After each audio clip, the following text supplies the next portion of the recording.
Okay. Good afternoon, everyone. Welcome to Madrid and to the Cryosphere Pavilion. We're going to go ahead and get started on time, especially for those of you who are watching on the live stream. Today at the Pavilion, we're focused on action in response to cryosphere dynamics. So this is quite different from the other days where there are more scientific presentations. Today's are more focused on ambition, on reducing emissions and how we can do that. Also about how to communicate the science. Later this afternoon, we'll be hearing from INACH, the Chilean Antarctic Institute, talking about their attempts to communicate Antarctic science to students in Chile and indeed throughout Latin America, where there's not always so much Spanish language material actually available. But first, we're going to be talking about climate action, where we are right now. And we're really pleased to be able to have with us a couple of the people, many on a large team, working with climate analytics on the climate action tracker, which will update next week in terms of where countries are in relation to 1.5, 2 degree, and unfortunately higher goals. And presenting the tracker today will be Claire Stockwell, who is Senior Climate Policy Analyst at Climate Analytics, and Andreas Geiges, Senior Modeling Analyst, also with Climate Analytics. So I'll turn it over to the two of you, and welcome. Thank you very much, Pam. Yes, as Pam said, I am the lead at Climate Analytics on the Climate Action Tracker. The Climate Action Tracker is a consortium of two organizations, Climate Analytics and New Climate Foundation, and we have a team of over 25 people that work on our updates of the tracker. And so, as Pam mentioned, the update, our full update is coming on Tuesday, so unfortunately I can't give you the results of that yet, but just perhaps a bit of background for those that aren't familiar with the work of the tracker. What we do is track government action in 36 countries that represent over 80% of global emissions, and we look at what they have put forward in terms of their climate targets, as well as what their current policies and planned policies put them on in terms of an emissions trajectory, and whether or not they are on track or not on track to meet those targets. About once a year, actually twice this year because of the UN SG Summit, we take all of that information and calculate what that would mean in terms of meeting the long-term temperature goals, and those are the results that we're going to present at the press conference on Tuesday.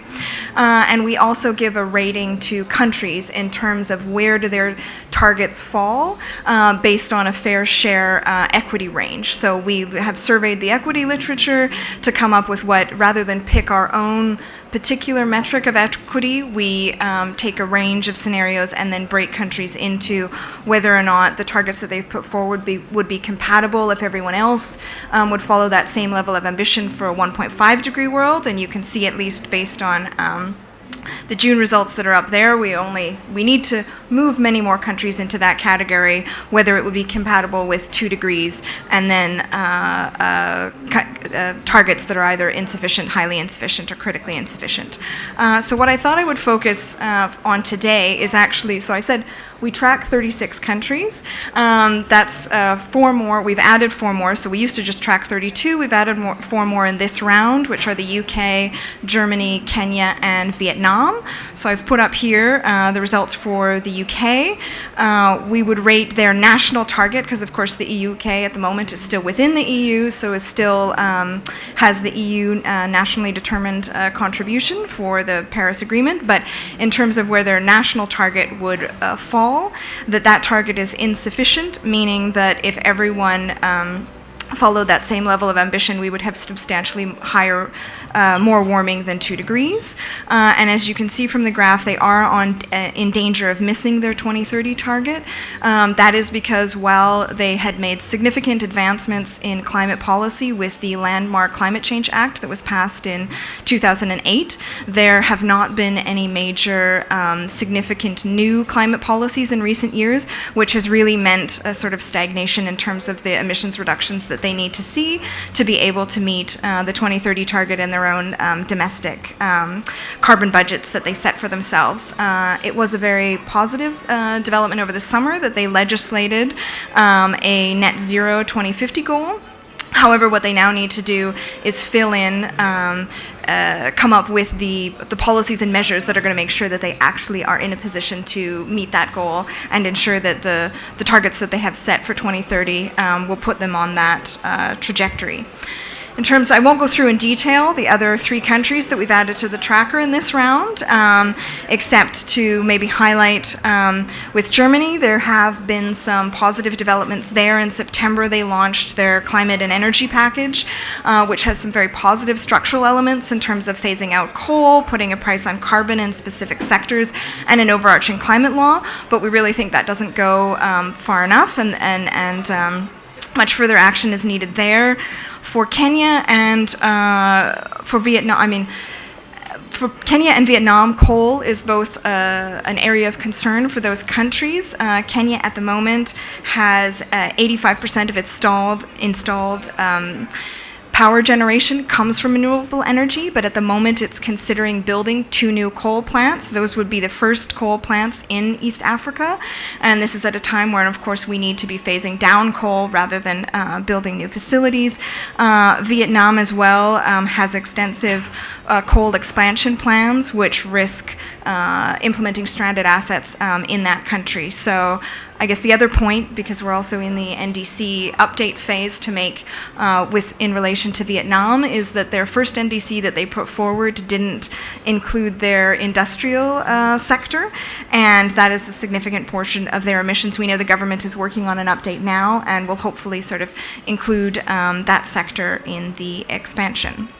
Now I will turn it over to my colleague to say a little bit more about NDC ambition.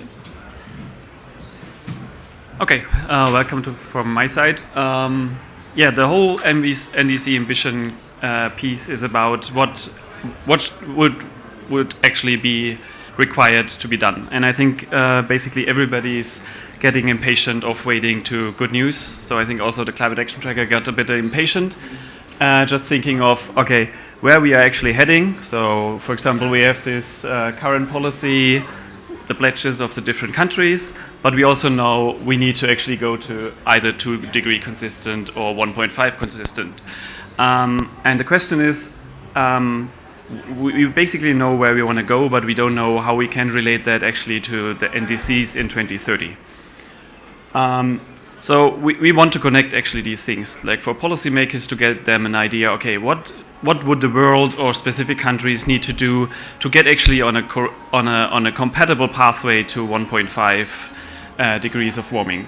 And to make a bit more of a detailed picture, we decided to make 2 country groups, like we included all countries going to the same level of effort, or we only go with the biggest emitters, which are basically covered by the CAT countries. So these country group make about like 80% of the emissions.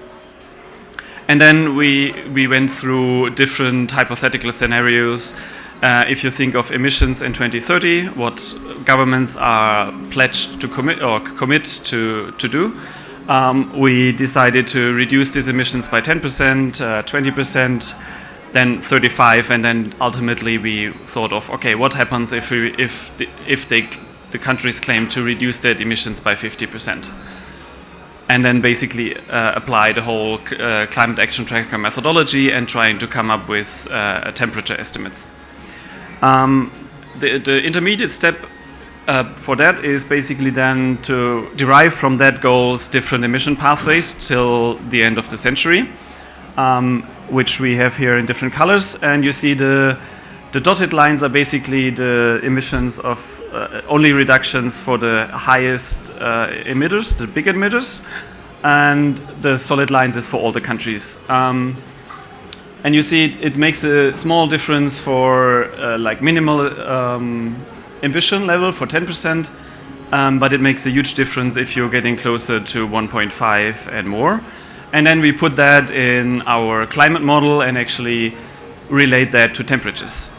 So now we can roughly say now is that if, for example, hypothetically, the whole world can agree on reducing emissions furthermore, like another 10% in 2030, we will be heading towards 2.3, 2.4 degrees with all the uncertainty. Of course, there's actually much more uncertainty about that.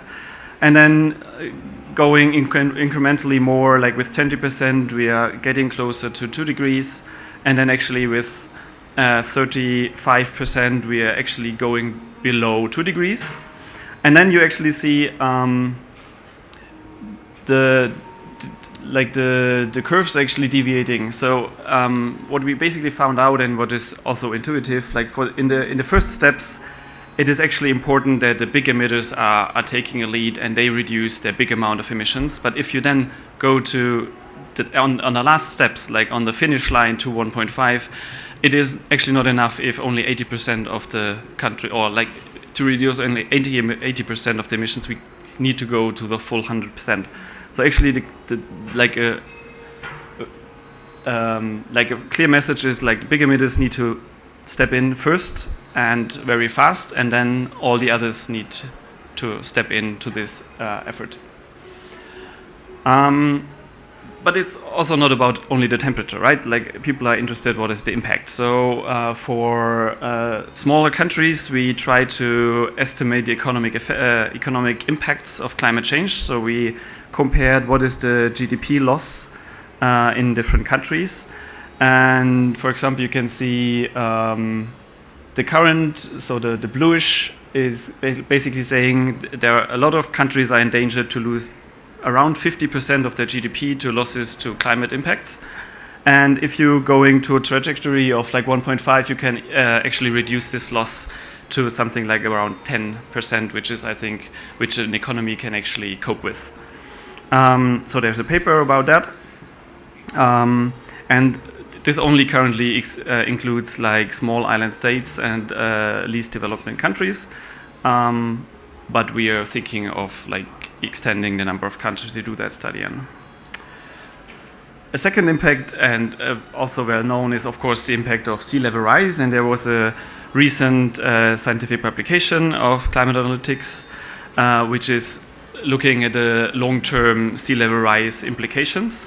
And it tries to attribute this sea level rise to the 5 big emitters and also like the time when it's actually emitted.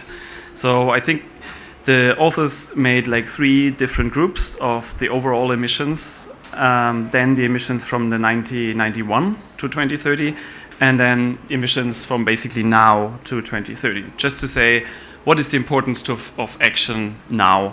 And then, of course, they used the same climate model with an extension to sea level rise, which we used for the temperatures.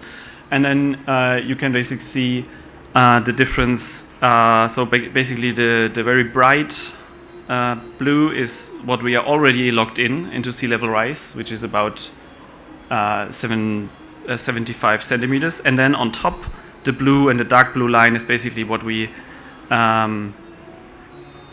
what is basically related to action, which we do now. And with that, like the authors tried to attribute what amount of sea level rise is caused by different actors. So first of all, like on the left, you have like different time scales. So what is the sea level rise caused by action before 1991, then before 2016, and then up to 2030, the actions. And then we also relate that to the like 5 big emitters, and actually then can estimate how much these 5 emitters are causing climate change due to their emissions. And one main message is like that the actions in the next 15 years alone will cause like 20 centimeters of sea level rise in 2300.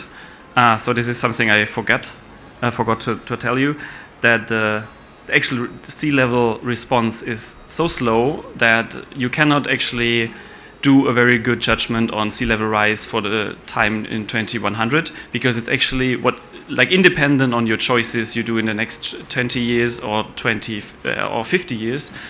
We are locked into this rise, and it's going on till 2300.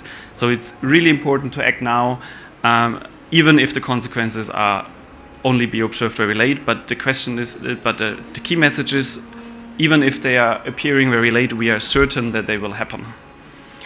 And with that, I'm giving back to Claire, and she's talking about our government series. So far we've given you a bit of an update of where countries are in terms of their targets, where they need to go in terms of reducing ambition, but obviously having targets on the table is only one very important part, but one part of the pie. So what we wanted to do with the tracker, in addition to expanding our analysis to more countries, was also expand how we track countries. So traditionally we focused on their targets and their emission reduction trajectories and whether they're on track with those targets. But in this series, what we wanted to do is see if we could develop a framework of how we could track whether the climate governance is in place to deliver on decarbonization. So do they have the institutes and institutional structure, the high-level political commitment, stakeholder engagement to really deliver on the targets that they've put forward and that they will hopefully strengthen in next year's NDC updates. So I won't go in huge detail into the methodology, except to say that we have developed an assessment framework for how we could try and track countries, and also to ensure a little bit of comparability between countries. Broadly, it's split across 4 areas that we think are key to the governance framework needed for decarbonization. So that's political commitment, the institutional structure, the policy processes within the country, as well as stakeholder engagement. From those broad categories, we then break it down to a bunch of further criteria that we think are relevant, and then develop indicators for how we would measure and score those criteria.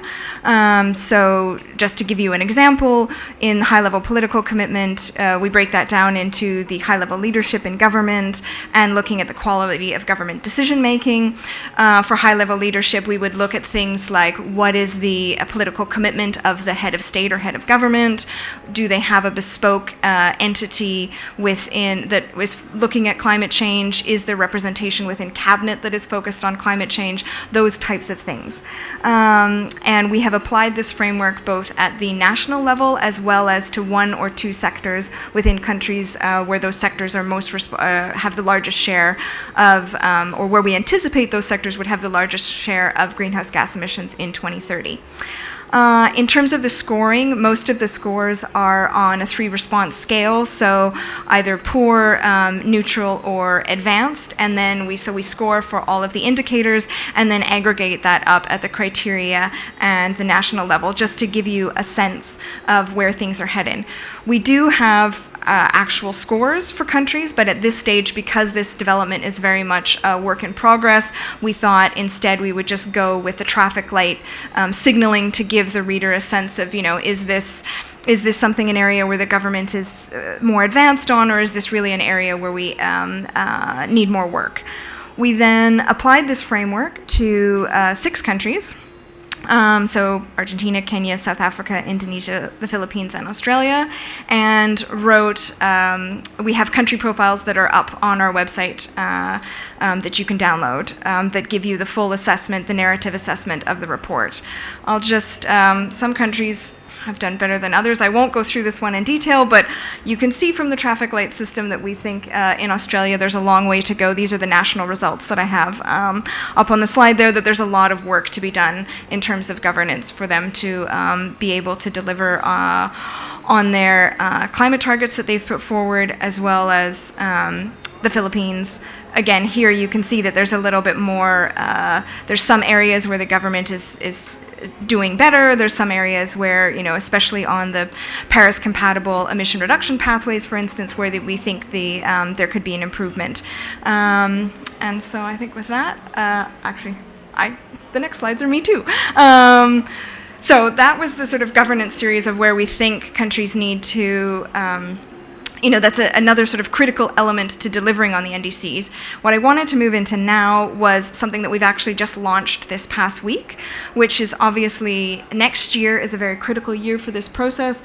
Countries knew when they were signing up to the Paris Agreement in 2015 that the targets that they had put on the table then were not sufficient to meet the Paris long-term goals, and that we would need to strengthen action. So part of that was requesting the IPCC to do the special report on 1.5, and then also by the end of next year to update NDCs and strengthen the level of ambition. So what we wanted to do next year is really, well, actually already now, is start to track where we are in terms of that process. And this is, unfortunately, at the moment, a little bit of a sad map to show you, that we have very few countries that have currently put anything forward, but I want you to take away sort of 3 key elements of what we'd like to do with this tracker.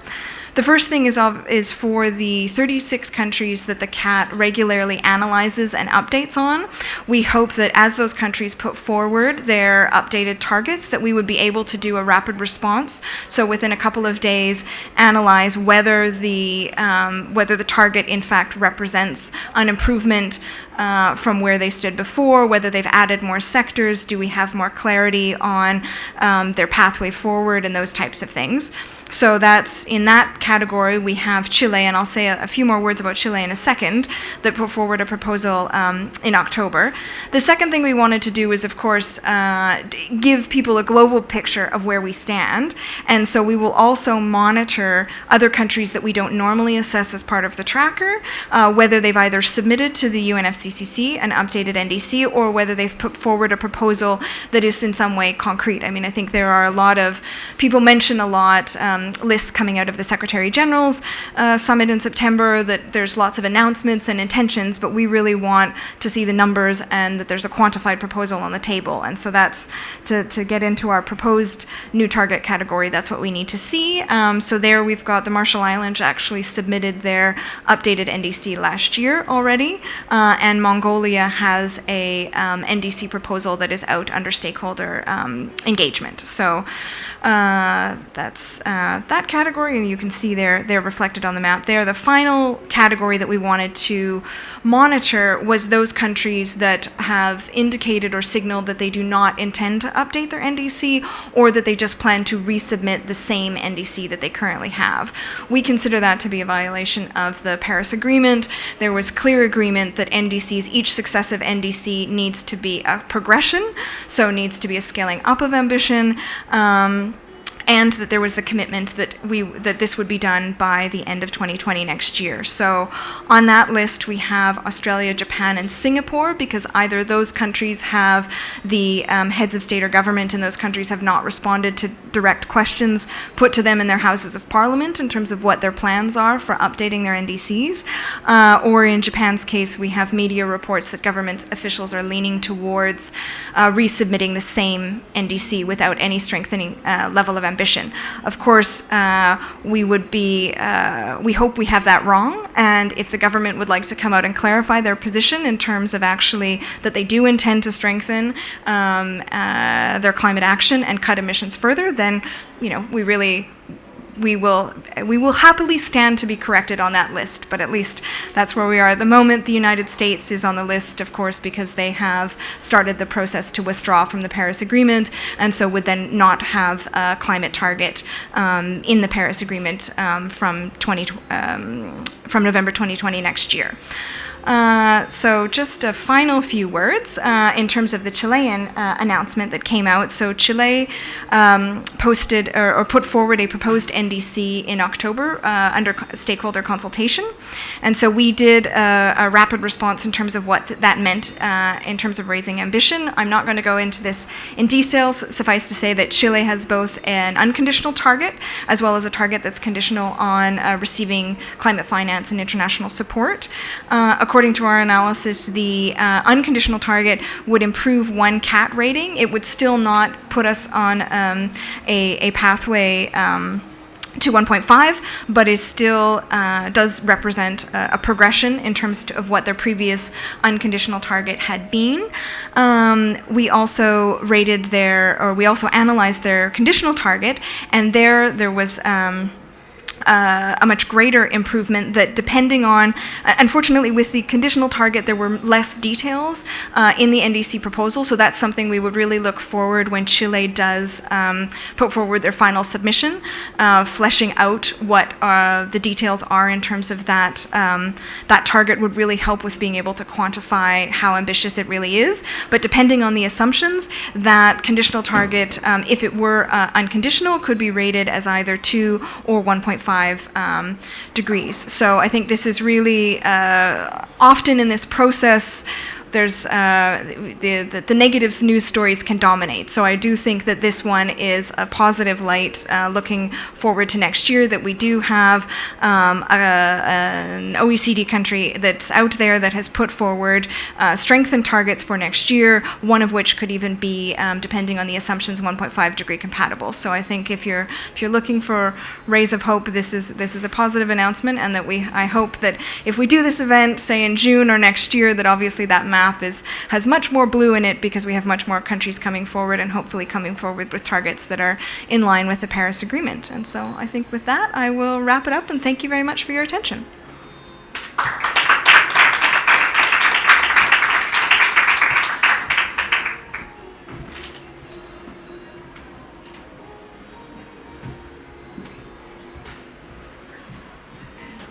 Okay, so we're now available for questions and comments from the room. And Hannah is running the microphone, so please raise your hand if interested. Hi, I'm Anirudh from Yale University. I was just interested in how the original set of 34 and then 36 countries was selected. I was surprised to see that Singapore was there, because you did mention that 80% of emissions are covered by the countries that were selected, and Singapore is one that's fairly small. So I was just wondering what the process was of selecting those countries to track. Yeah.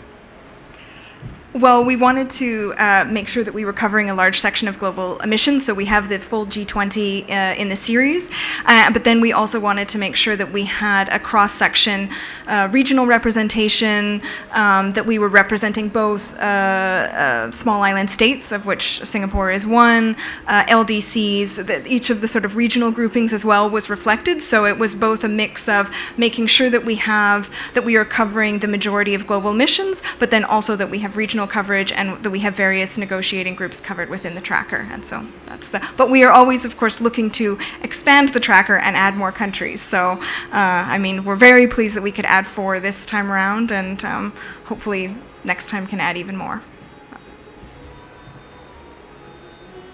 Actually, I have a question. Thank you for coming to speak. In another session, I'd heard some questioning of using GDP as a metric for tracking sort of the financial impacts of climate change, and I'm curious, what's your perspective on what the GDP is accounting for and what's missing when you're trying to use that as a metric?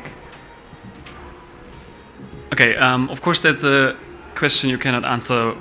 Like, there's no simple answer to that, and there's a reason why we only did that for small states, because it's a highly uncertain question. Like, we don't know there are a lot of negative impacts, but for example, renewables and like a change of your energy system can also have like positive benefits to your GDP. So I think there are some clear components when you think about like the damage due to climate impacts. This is something you can, at least there are models that try to estimate that. But similarly, as we give you ranges for temperature, you would need to add more ranges to GDP because it's it's the whole economic forecasting. Like usually, you get a forecast how the economy is growing next year, but not like in 20 years. So we thought it's a good idea to give you an idea. Like I think we need to get an idea of how this world would look like at 3 degrees and maybe 4 degrees, but actually you will never get a clear crystal clear picture. But you need to have a rough estimate, and then we hopefully do everything to not have an actual look at these scenarios. So I think you need to know that there might be numbers out like 50% of GDP loss, but you will never get like a detailed analysis on that. Hopefully. Any other questions? Yeah.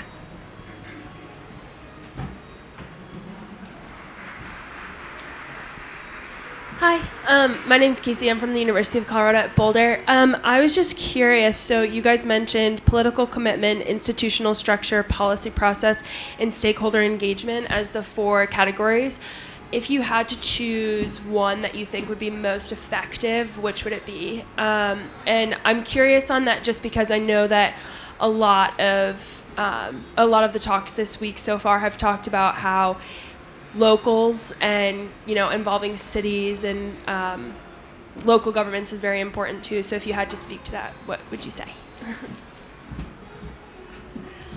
I would say that's a very difficult question, and I don't think I can actually pick one answer. I mean, what we did in trying to come up with that list is survey the literature and look at, say, some of the where we could, and of course the problem is that we've never decarbonized before, so trying to figure out what is the important, and there's actually very few studies that we could find that looked at, say when a country has put forward a framework law like the UK, what was really the impact on emissions and on decarbonization that put forward, and that analysis I think is really only starting to happen now.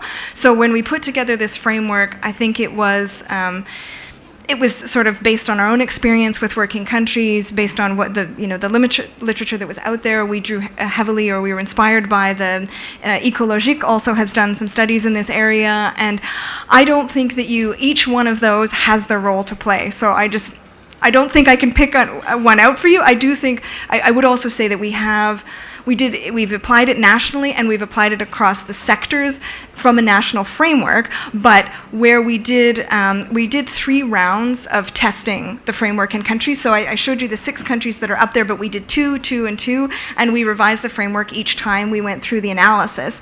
And one of the things that we added an indicator later on in the process that we only assessed in some countries on trying to get that subnational level and trying to at least reflect that in there. Of course, you would also want to apply this framework at the subnational level, but we're trying to come up with something that we can also, we update the tracker twice a year. We're now doing the rapid responses next year with tracking the NDC, so it was always that question between, of course, you'd want to go to the lowest level or the highest level of granularity that you could, but also maintain something that was still manageable within our team. So I take the point that city, state level, non-state actors is important, and that's where, with adding the indicator for looking at it within our, that we have within the institutional framework, one of the subcategories is effective coordination. So within there, we've got the indicator that says how effective is the coordination at the national level, and then how effective is the coordination at the sub-national, or between the national and subnational, and then hopefully within the stakeholder piece, that's where we would be able to reflect some of that action with engaging non-state actors. But yeah, I would say that all 4 are equally important to deliver on decarbonization, and yeah. Thank you.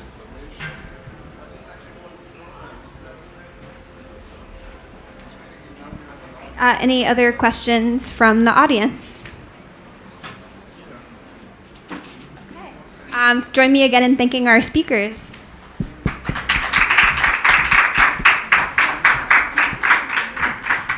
And please join us again at 2:30 p.m. We're going to be having another series of talks on the fossil fuel production gap report. Thank you.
We're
going to go ahead and get started because we often have a lot, actually quite a few people, in some cases in the hundreds, looking online, and so we try and keep to the schedule, and people do dribble in as we go on. Really looking forward to this side event focused on the production gap report, which came out last week. And I think has made a big impact here in the negotiations in Madrid. So we're very privileged actually to have with us to introduce our main speaker, Paola Yanguas Parra, who is the Decarbonization Strategies Team Lead at Climate Analytics. But her boss, Bill Hare, who needs no introduction, is going to say a few words prior to Paola's presentation. So Bill, I'll turn it over to you. Yeah, thanks, Pam, and thanks for making the Cryosphere Pavilion available for this presentation of the fossil fuel production gap report. I think it's been a really groundbreaking report. Climate Analytics has been working on climate change now for 10 years. We've been very much involved in the whole 1.5 degree discussion, the science, policy, and legal aspects of that, including helping to secure this temperature limit in the Paris Agreement. We have offices in Berlin, headquartered there, New York, Togo, Perth, and people based in Kathmandu and Nepal and Bhutan. So we've got quite a spread around the world. Our team's been doing a lot of work that's relevant to this whole debate. One of our projects, along with the new Climate Institute, is the Climate Action Tracker, where we monitor and evaluate the progress of countries towards internationally agreed goals, now the Paris Agreement 1.5 degree limit. And we've been doing that for 10 years, and the situation is really not getting much better in terms of what we're projecting as an outcome. We'll have new temperature estimates for the results of the total effect of all countries' actions by next week. We launch that. So we evaluate the emissions gap between what countries have promised, what they're doing, and where we need to go to meet the Paris Agreement limits. But all that ultimately leads to questions about where is all that carbon coming from? What is going on? What is driving it? How much carbon is there left that can be taken out of the ground? It's been nearly 20 years since it was first recognised that we couldn't burn all the coal, oil and gas that we know about, and very little has been done to address the supply side of this equation. So in this way, the fossil fuel production gap report is really timely, it's innovative, it's groundbreaking. It started up a whole new debate. From our side and climate analytics, we've looked at this in a couple of different ways, focusing on the mega fossil fuel producer in the southern hemisphere, Australia, exporting huge amounts of coal, the largest natural gas exporter on the planet now, as one example, and we contributed very extensively to the methodological and country level aspects of the production gap report. So thank you once again for making the Cryosphere Pavilion available for this, and I would like to hand over to Paola to present the results and fruits of her work and those of other colleagues. Thank you.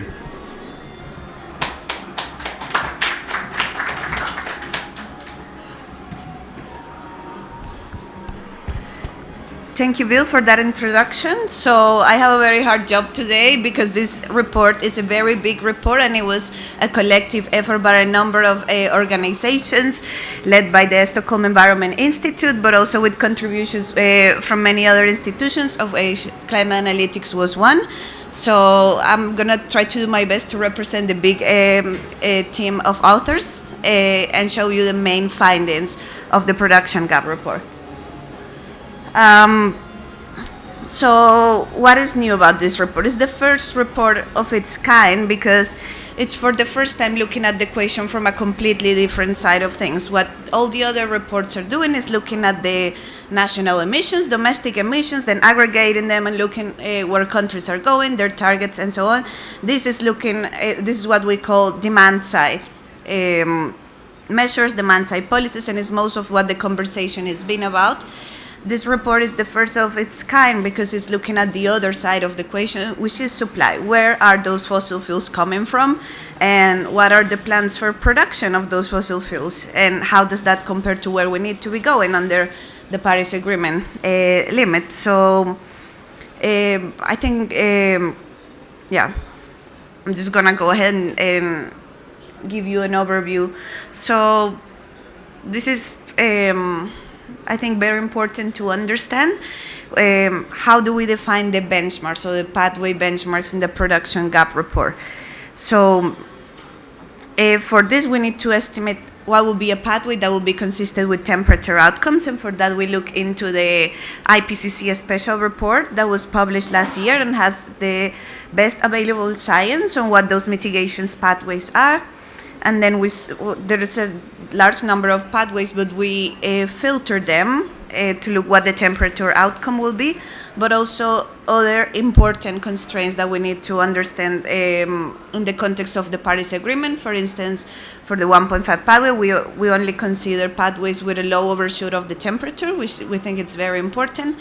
But also we only consider pathways that have sustainable amounts of negative emissions in the second half of the century using the same sustainability limits that the IPCC has defined. So it gives us a smaller set of pathways. And what you see there in the solid line is the median and the interquartile range for those pathways. But basically what we can see is a peaking of production very, very soon, around 2020, and then a fast decline of production of fossil fuels. And now we ask ourselves the question, okay, what are countries planning in terms of production, and how does that compare with this? And this is basically when we add up all the individual countries' plans for increasing the for production of coal, gas, and all. This is basically where we end up. So basically, most countries, the big majority of countries, are planning to expand the production of fossil fuels, and it's not peaking any time in the projection period, which is until 2040, as you can see. So this is how we build the production gap report. That is the gap between where plans in terms of fossil fuel production will bring us and where we'll need to be under a 1.5 or 2 degrees pathway. And yeah, it's a very big gap. So basically, countries are planning to produce 50% more fossil fuels than what would be consistent with 2 degrees, and shockingly 120% more fossil fuels than what would be consistent with a 1.5 degrees. So it's a huge gap.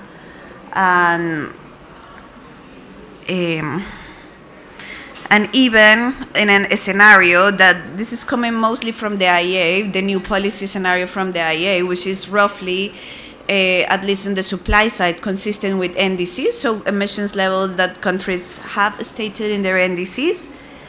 Even if you were to decrease production to those levels, you would still have a very, very big gap. So basically, what we find is a huge inconsistency between what countries are doing in terms of their supply side and the demand side policies, with a continuous planned expansion of all fossil fuels that you will see here. So this is broken down by coal, oil, and gas, and it looks a little bit different for each of the fuels, but basically all of them are going, or the plans of production are much, much higher compared to what would be consistent with a 1.5 or even a 2 degree limit. And as you can see, and I'll focus a little bit on that one, the biggest gap of all is in coal production. So all the big coal producers are planning to continue expanding production of coal, which shows a big disconnect, because who is going to buy this if we actually need to get rid of coal from our demand side policies? Who is going to buy all of this coal? Is this going to then create price going down, which is what we're seeing, and then incentivizing countries to continue with the consumption of coal? So this is precisely the type of questions that we think can be answered once you put both sides of the equation, supply and demand, together, and that's the big effort that this report is trying to bring.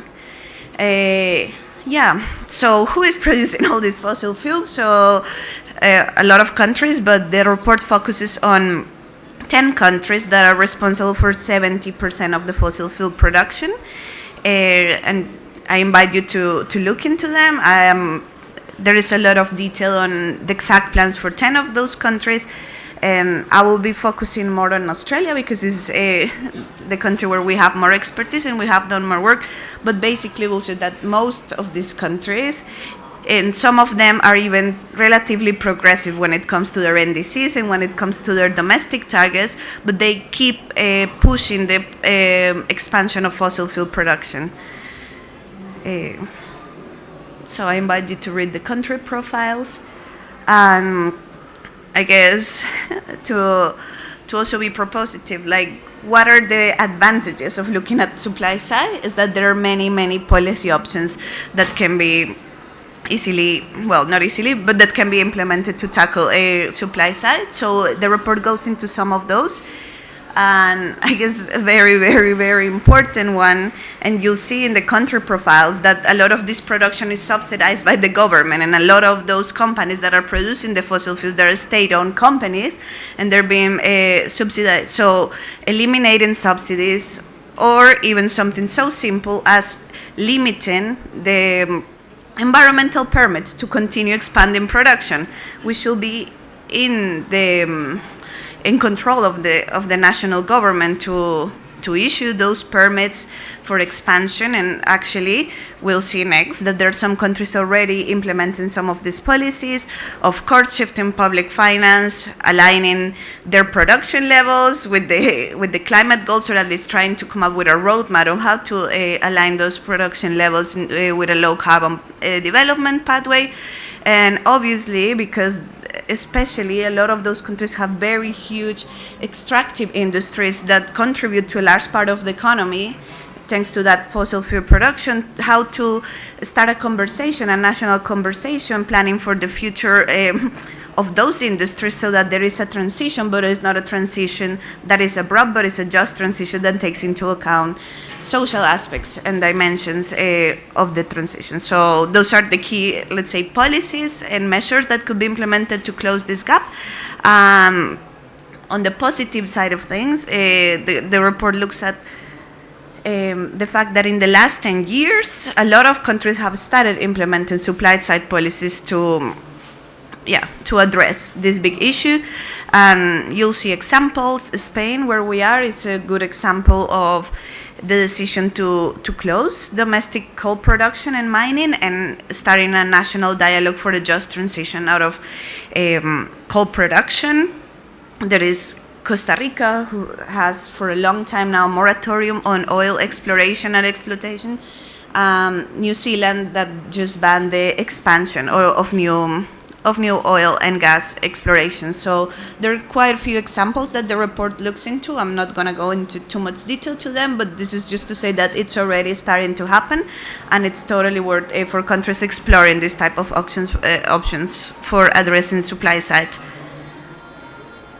And I guess this is also a bit relevant because we are in the climate change negotiations. As you can see, most countries, they're just accountable for their own NDC and their domestic emissions, and they have an inventory which covers a small part of these emissions, which are the emissions that are related to the extraction process in itself and some of the transport of those fossil fuels. But the majority of those emissions, they don't end up in the national inventory, and therefore countries are not really accountable, at least not in this process, in the context of this process of how much they are producing and what is the consequence for the global carbon budget that we have of their production. So the report also goes into some options that we could have to integrate or start integrating a little bit this discussion within the UNFCCC process, and to start, let's say, closing this large inconsistency between supply and demand side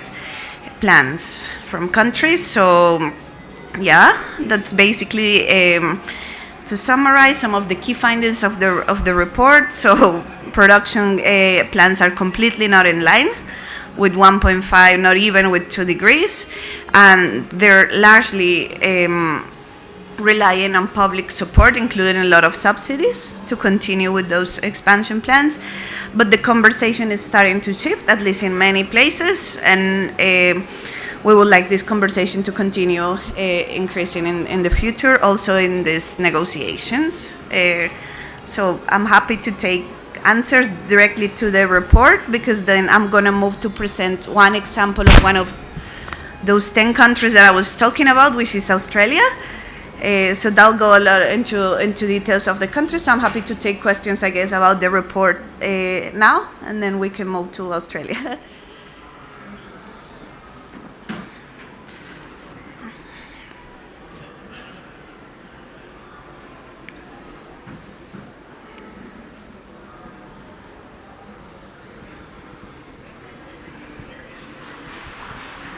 I love starting out questions. 2, actually. One is, it was interesting to me that none of the Gulf oil states were included, and so I'm wondering why that is not the case, and if that would increase the production gap even more. So that's question number 1.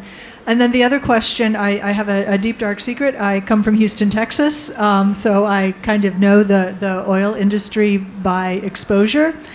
And when you mention plans, are these coming from figures provided by the oil companies in terms of looking at what is available for them to exploit, or actual production plans, which are often quite different things, and the former is often aimed more at stockholders more than it is a real plan to actually exploit? So thank you so much for that question, because that actually explains how we build this production gap. So we include all countries, actually all fossil fuel producers, but for a lot of them we couldn't do the specific country level data collection, which is quite time intensive, as you can imagine. So for the 10 that I say are a focus of the report, we went and looked for national projections either from the government or the industry or both. And I'll explain the case of Australia, but it's official projections that the government has provided in terms of their production. And for the others, we didn't have the time and resources to go to level of finding the official projections. So what we used for the others, and they were chosen based on their significance, right? Because they account for 70% of all fossil fuels. So it was chosen mostly on the size of their production. And then for all the others, what we took was the International Energy Agency projections, which has covered all the plans until 2040. That's why we go until 2040. But at least I can say at the national level, there is a bit of disconnect. We don't know exactly what the IEA is assuming necessarily. So they don't necessarily match, but that's the best assumption we could do for all the other countries. So yes, it is possible that if we were to go to every single country and find the official projections, this gap would be even bigger. That is a possibility. It was our first go at estimating the gap. Yeah. I just wanted to ask, you're looking into the production, right? You mentioned 10 countries and their production of coal. Are you also looking into the consumption patterns? Like, will this picture change if you do the study based on the consumption pattern of a country? Like, how much are they consuming? Because production doesn't necessarily mean that they're consuming, right? They might be exporting to different countries. Absolutely. That's precisely why we did this report, because I'll go to the example of Australia, but they're the biggest coal exporter. They do have a national consumption of coal, but 77% of their production is exported and born in other countries. So that's why we thought this would be important. If you look at, it's actually not there, but you can find the Climate Action Tracker. That's the poster that we have over there. In the website of the Climate Action Tracker, we do the demand side gap every year, basically, an update, which is based on domestic emissions, not only fossil fuel consumptions, it has all the emissions in the economy, also from agriculture, waste, and other sectors. So it's bigger, but it does look, and many others, like the emissions gap report, for instance, is also updating constantly on this domestic consumption of fossil fuels, but the supply side, which is the production, had not been addressed by anyone, and that's the effort of this report.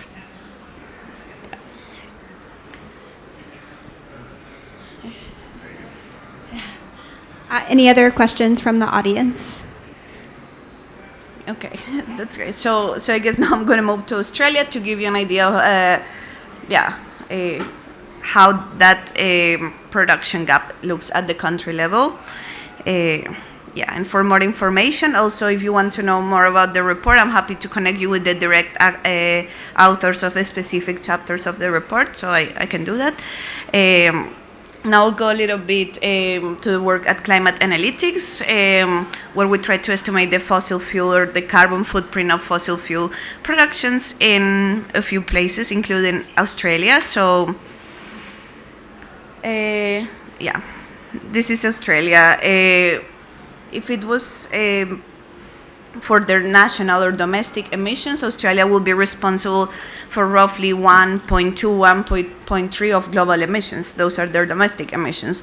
But if you were to consider all the fossil fuel exports that they have and the carbon footprint within those exports, this carbon footprint would increase to 5% of global emissions. So it will change completely the picture of where are global emissions coming from if you were to account for the production. And this is basically how it looks, how the domestic are at the bottom, basically, the production, and what you can see, it's a massive increase since 2009, almost exponential increase of fossil fuel exports, mostly driven by coal and gas. So I'll go to give 2 examples of coal and gas, but this is basically how Australia's carbon footprint will look like if you were to consider also the production side, the supply side. Yeah, this is the case of coal. So Australia holds the world's 5th largest reserves of black coal and 24% of global reserves of brown coal.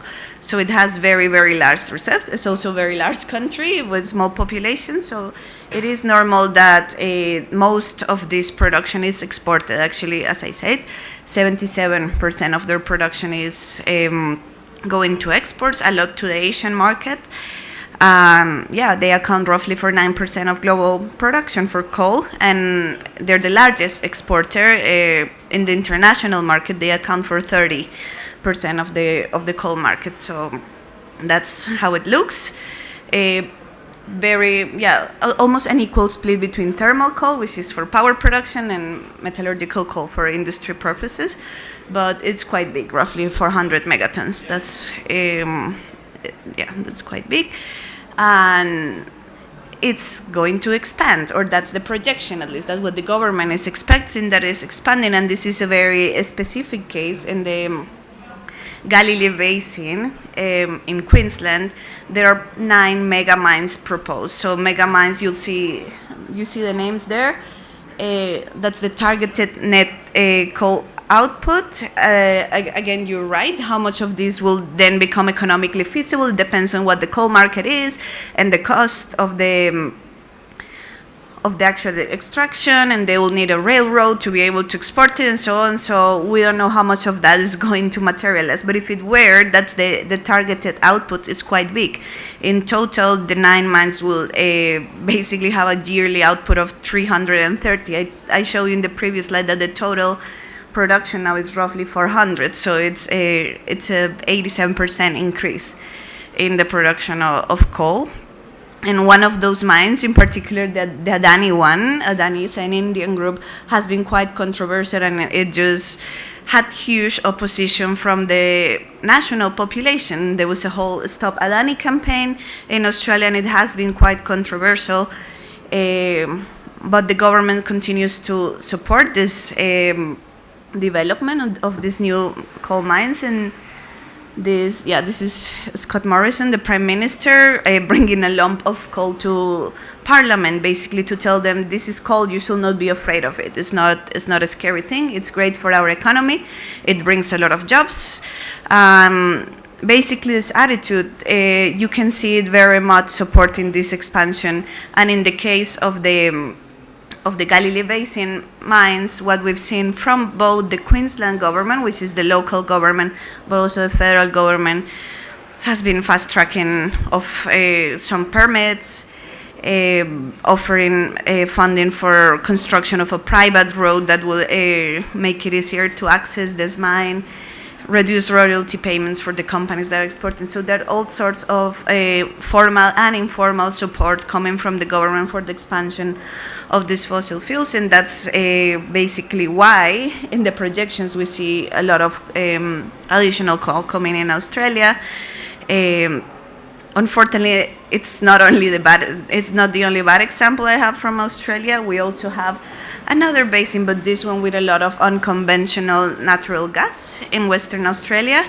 So, yeah, there's a large amount of unconventional gas resources which were never considered before the fracking boom, because it will have been too expensive to get to them. But with the entire fracking boom, it became actually economically feasible to extract some of those resources, and there's huge plans to expand those resources. We did look into what will be the carbon footprint, because there are quite some considerations that are not taken into account when gas is seen as a lower carbon alternative to coal or to other fuels. There are some considerations that we think are important, and yeah, This is basically, if you were to calculate the entire footprint of natural gas, in particular for those unconventional resources that are being discussed in Western Australia, you need to account, of course, the CO2 that you get from burning the gas, but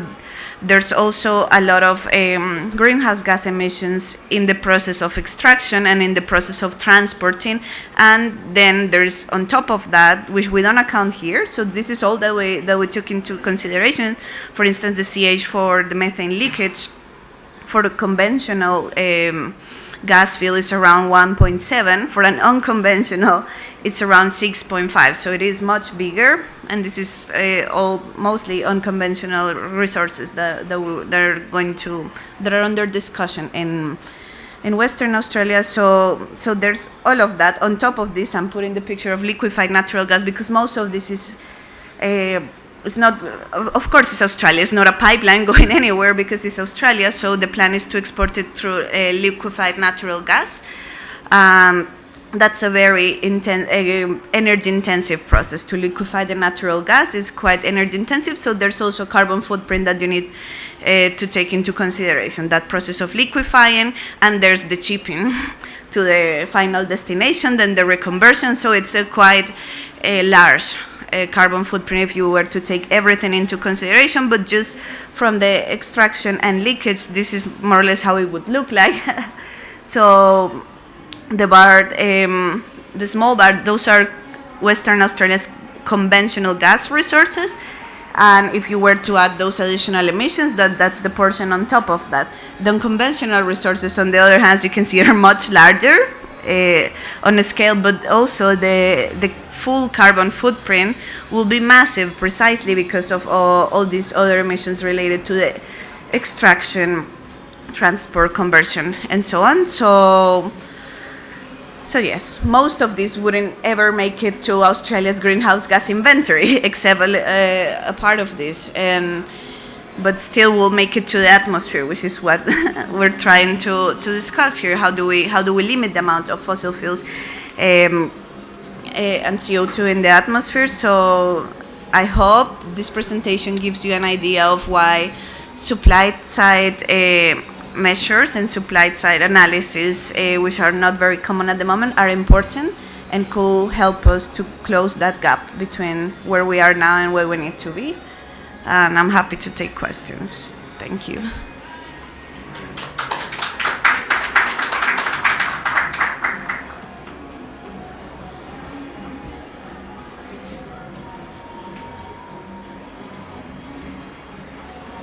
Any questions?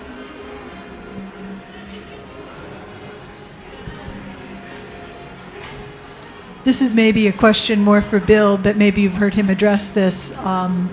Does he see any way forward for Australia to change those plans? I know I've seen reports of demonstrations in Australia on this, but I don't know if you want to comment on that. Yeah, so I guess indeed that will be a question for me, but I can tell you a little bit of, for instance, the 9 mega coal mines.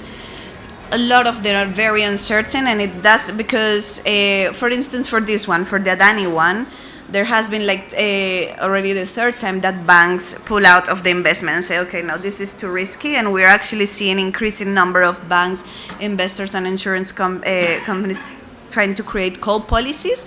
So the risk of coal and the risk profile of coal, at least, it's increasing, and that's delaying the process, which is giving the wrong signals for the other investors in terms of how much they're going to expand the production. So from the market perspective, I think there is some hope, definitely, that not all those plans that the governments have will be a reality because economics don't look good or so on. But even if that is the case, what we're seeing, and the reason, if we don't talk about it, and if we don't envision a country that has a plan to decrease the amount of fossil fuel that is producing, what will happen is that those market trends will then create a massive shock that will require a lot of public investment to try to save these industries, to keep them going, or just subsidizing them, which is happening, and we see it. I come from another coal country, Colombia, big exporter.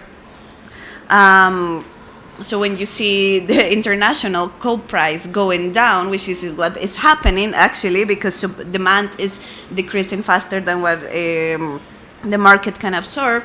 So what happens is that companies, a lot of them foreign owned, they cannot run, and the government starts subsidizing them so that they can keep running. So it's the opposite to removing fossil fuel subsidies, if you think about it. So if we don't have a vision, there is no way this is going to be addressed in a just way. There might be a transition, but it will most likely not be a just transition.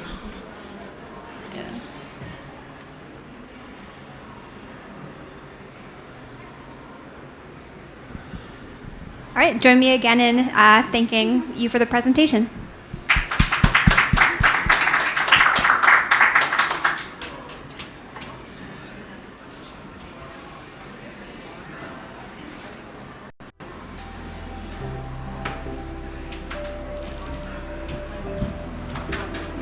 And please tune back in at 4 p.m. for a presentation on following climate change on Antarctica from the Chilean Antarctic Institute.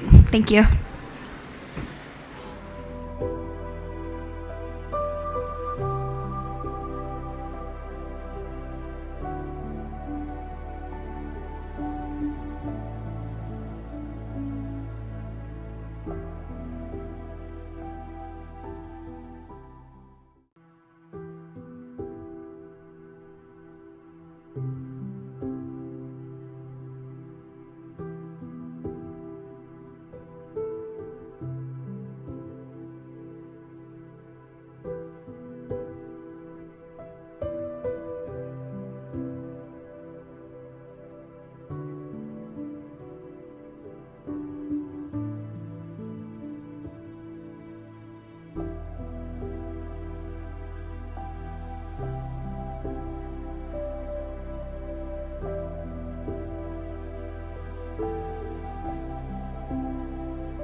Okay, welcome back. We are going to continue with Paulina Rojas from the Instituto Antártico Chileno, and she's going to talk about the communication and education there. Thank you.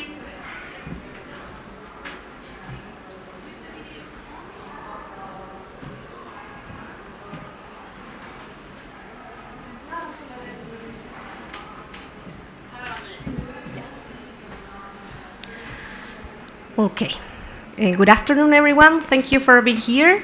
I'm Paulina Rojas, and I'm going to talk about the initiatives that communications and education of the Chilean Antarctic Institute. It's a resume of what we've done, and also a small presentation of our new product named Climate Change in Figures, a pocketbook that I'm going to show you later. I'm going to start talking about the oldest activity that we developed for high school students. It's named Antarctic School Fair, and it is a contest of scientific proposals developed in a collaborative way between high school students from all over the country. We select 15 projects to participate on a fair in Punta Arenas, where the main squares of the Chilean Antarctic Institute are. And the prize of this contest is to integrate an Antarctic school expedition. We spend from 3 to 5 days in King George Island in the Professor Julio Escudero station. It's the scientific base located in the King George Island. We have here a picture in the front of the station, and you can see the entire station in that picture in the bottom of the room.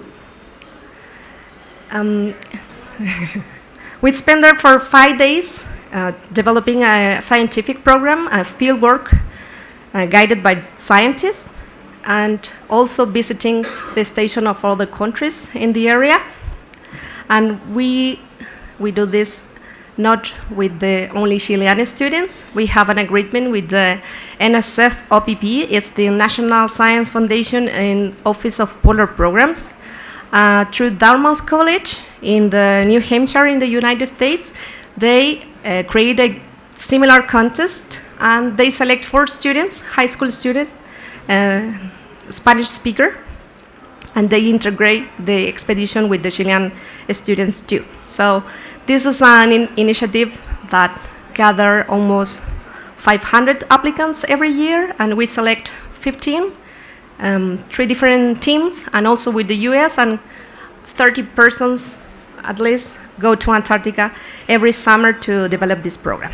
We have on agenda this trip for the next week, actually. We are going to do the same. This is focused on high school students for all over the country, but in Punta Arenas, we also run a program named Polar Scientists for a Day, just for 1 day. And the primary school students go to our science laboratory building, and we develop different scientific experience with them, and also with augmented reality material. We have a sample here. If some of you want to see later after this presentation, we have a sample of what we show to the students in these activities.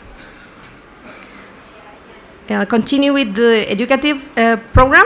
I'm going to show you this training that we run for educators in Punta Arenas. It's related with kindergarten students. We every year gather around 50 or 60 educators, and they receive a training in a specific topic in Antarctic science, and then the educators develop activities in the in the schools and school garden. And at the end of the year, we gather all the participants in these activities in a main activity in the square of the Punta Arenas for the celebration of the Science and Technology Week that is run for the Programa Explora in Chile. And it's the first week of October when the entire country is celebrating science. So we start in May training educators. They develop a program with students during the rest of the months, and in October we finish with this big activity with full of kids. The department, Communication and Education department that I have the honor to lead, it's always developing different educative materials, like different posters for classrooms, dedicated to different topics, like this show a sample of penguins. And I want to show you also this. It's a classroom poster which looks like a simple Antarctic map, but it's not just that. You have a copy of that map also in the bottom of this room. And after this presentation, you can also see the augmented reality with that tablet. The important thing about this virtual support is that we already have this map in every classroom in the Magellan region, but we create a new digital slide every year. So we can treat topics from the diplomacy, this Antarctic treaty system, how many countries are in the claiming territory, how many countries have stations in Antarctica, what kind of science the scientists do in Antarctica, and so on. And now we are just finishing a new cup of information related with CO2 and the level of the sea in a scenario of climate change. If you are Spanish speakers, you can use the QR code in the screen for download the first visual Antarctic encyclopedia. The last year we noted that the school don't have material in Spanish to abord this topic on the classroom, so we developed this in a very visual way, and we aborded the main information about Antarctica, the size of the continent, the most important information. And it's free, and all the schools in the region of Magellan and Antarctica also have a copy, and also the public libraries in the entire country. We develop also a journal. It's written by the scientists, and they write outreach article, and we have 2 volumes every year. And here, I don't know if it's still available, but we have some samples here you can see. This is in Spanish, and every scientist who run a Antarctic project can write an article for this journal. The Chilean Antarctic Institute administrates more than 100 scientific projects in Antarctica, so we have a lot of material, and we select every topic here in order to put this in a very open comprehension. It's outreach, not scientific. But anyway, once a year, we also launch an English version of Ilaya. Ilaya is a Yagan word that means beyond the south, and it's focused on the international collaboration in Antarctic topics. The last volume, also available here, it's related only with the celebration of the 60 years of the Antarctic Treaty. And different persons of different Antarctic countries develop some material for this. You can have a copy also here.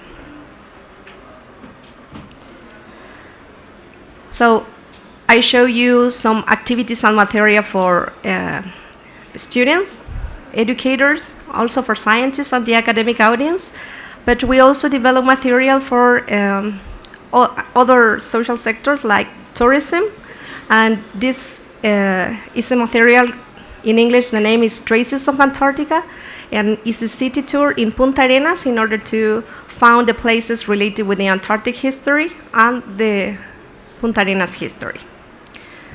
Another project in the same line is this, named Patagonia Fossil, and it's also a scientific tourist guide related with the paleontological treasure of our region, and it's related with Antarctica and Patagonia.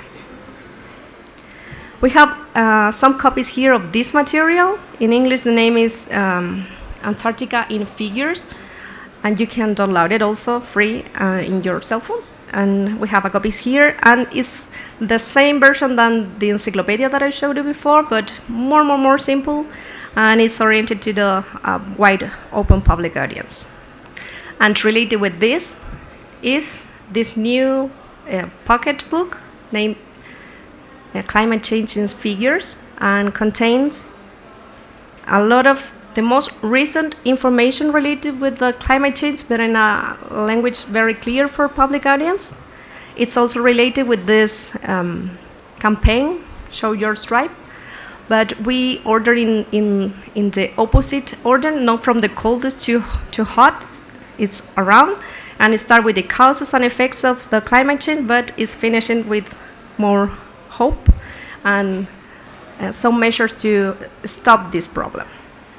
So the graphic design behind this, running the Chilean Antarctic Institute by Pablo Ruiz, it's a kind of aggressive campaign, graphic campaign, trying to create conscience about this problem. And it's a bilingual material, and each page has a QR code who link with the scientific source, most recent source with this data available. All the pages have the same idea, a graphic aggressive message, bilingual, and also a scientific source from papers, and also for the reports of IPCC and other sources. So you can download this book too. We're going to have the printed version the next year for use in educative activities and also for the public audience. So here you can see we started with a very red bottom of the image, and we're going to cold in this campaign, Show Your Stripe. We finished the book with some ideas of how to rest this problem. So in this we were working 25 persons, everyone collaborating in a different way, and they are all the names, the people involved. And now for finish, very short, I want to show you this. We every year run since the last year we start to run a contest open for the medias and journalists that can go with us to Antarctica to develop communicative material in order to show how the Chilean Antarctic program is running more than 100 projects of science, Antarctic science. And here is a sample from the diario El País from Spain that were with us in Antarctica last year in a maritime expedition. And derivative of that, we try to put every day, every week, every month, every time we can, this material on press for people read every day. Okay, that was the short presentation. If you can see the material, we have samples here. You can use the app with the map in the bottom, and also you can see the augmented reality in this Oculus Rift. Thank you. Do you have any question? Anybody? Okay. Thank you very much. Thank you. I want to see them. First.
you.